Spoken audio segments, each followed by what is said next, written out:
Hello! Magandang araw mga kasari-sari. Kamusta kayo? Kamusta ang inyong tindahan, ang inyong negosyo? Sana po lahat tayo ay okay lang ha. Sana lahat ay pasulong.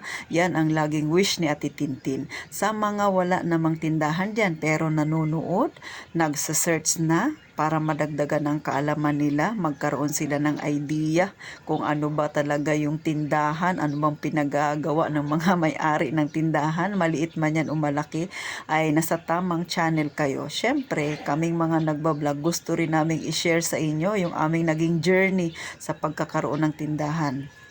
At saka syempre para ma-motivate kayo ha, para pag kayo na ang may tindahan, dumating sa inyo ang problema, kayang-kaya nyo ng lusutan yan, makakagawa na kayo ng paraan dahil may napanood na kayong ganyang problema, o di ba? Tapos wala pang problema, may naisip na kayong solusyon. So ganun mga kasari, sana ma-motivate kayo ha. Pero bago magkiyaw-kiyaw-kiyaw si Ate Tintin, makikisuyo sa inyo, maglalambing ako, pa-like at saka subscribe naman mga kasari ha, para dumami pa tayo ha. Magkwentuhan tayo ng mga ganitong topic na kapaki-pakinabang ha. Huwag tayong magmaritesan sa hindi natin pagkakapirahan. Dito tayo sa ikauunlad ng ating buhay, o di ba, ng ating kabuhayan. So mga kasari ha, kapag ikaw ay may tindahan na, lalo sa mga walang tindahan dyan ha, kapag kayo ay nagkaroon na ng tindahan, dapat kayo ay manatiling disiplinado. Manatili kang motivated, manatili kang laging nag-iisip ng paraan para madagdagan ang iyong kita, ang income. Kasi hindi pwede yung, okay na yan yung sari-sari store ko, makabili ako ng mga grocery na yan, mga bigas na yan, mga kung ano-ano, tama na yan, yan ang ititinda ko. Abay, hindi po.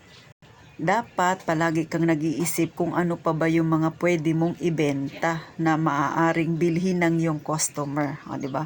Para all-in-one na ang iyong sari-sari store, mga kasari. Ganun talaga tayong mga store owner, di ba? Lagi tayong nag-iisip ano kayang magandang ibenta bukas na sigurado akong magiging okay sa mga customer ko, na kahit papano ikikita ako. Maliit man ang puhunan na ilalabas ko pero kikita. O di ba? Ganun lang laging iniisip ng store owner. Hindi siya nakastick doon sa isang pangarap lang, dapat lumawak pa. Ganun tayong mga may tindahan. Kasi syempre kailangan nating makipagsabayan, lalo na ngayon sa bagong henerasyon. Gaya nga ng nauna kong vlog, di ba? Si Atin Tintin ay batang 80s.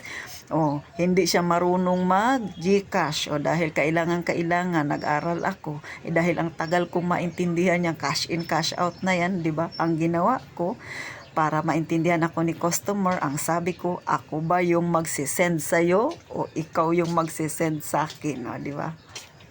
Kahit nakikita ko ngiti-ngiti yung customer ko sa akin, ngiti din ako, tawanan kami dalawa. Pero syempre, good vibes ako, di ba? Tinatanggap ko, inaamin ko na hindi ako kagaling na umintindi sa cash in, cash out na yan. Pero, napagtagumpayan ko. So, ganun, nanatili akong motivated.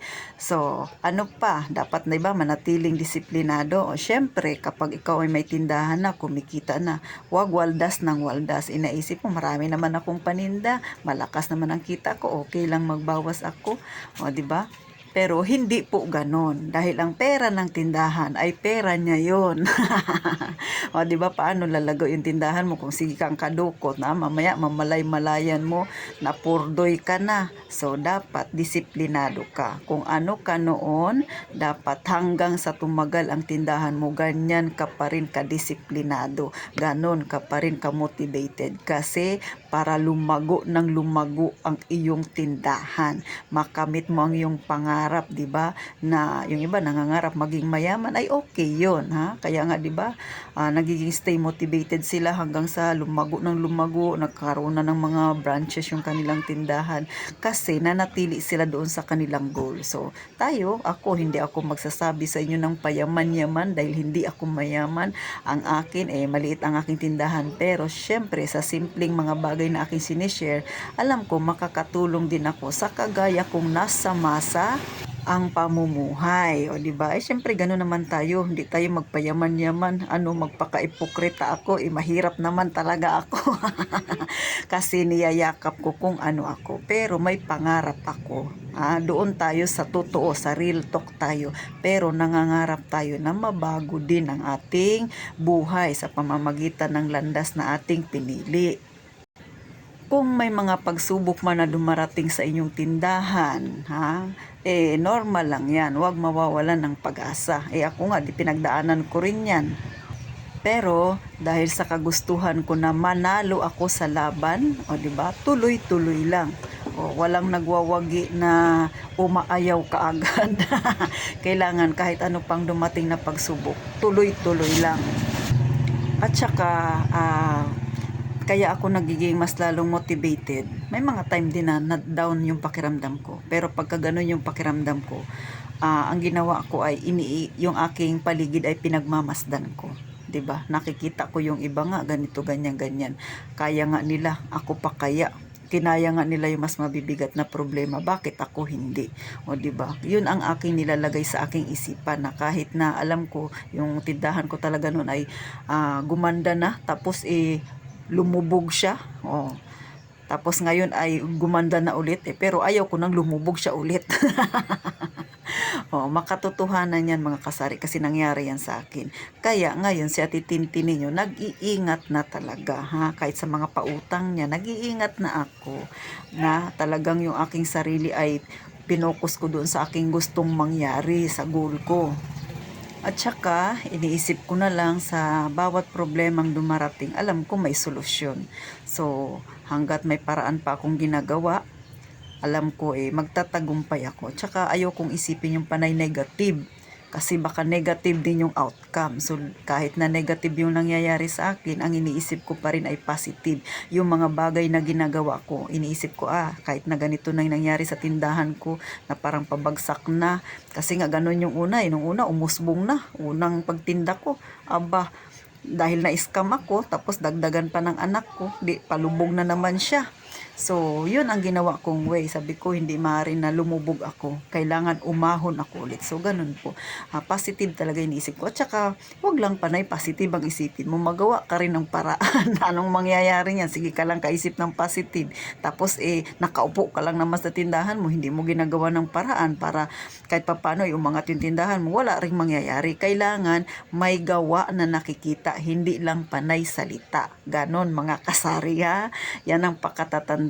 Di ba? Paano ibibigay sa iyo yung biyaya kung hindi ka naman gumagawa? Di ba? Kaya kailangan samahan mo ng gawa para magkatotoo yung iyong iniisip, para hindi lang positive, talagang positive na positive kasi may kalakip siyang gawa.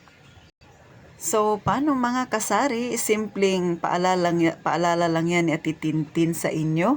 Baka sabihin nyo, nasabi mo lang yan na Tintin kasi hindi ka pa dyan dumaan. Anong hindi? Napagdaanan ko na yan. Naging loli rin yung aking tindahan. Lulubog lilitaw.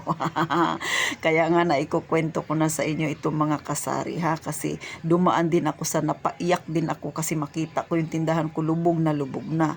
Pero hindi pwede na sige ka lang iyak-iyak dyan. Gumawa ka ng paraan. Ganon mga kasari.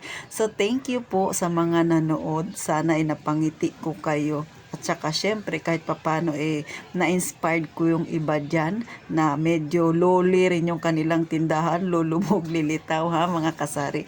Basta tuloy lang ang laban, wag basta susuko So thank you.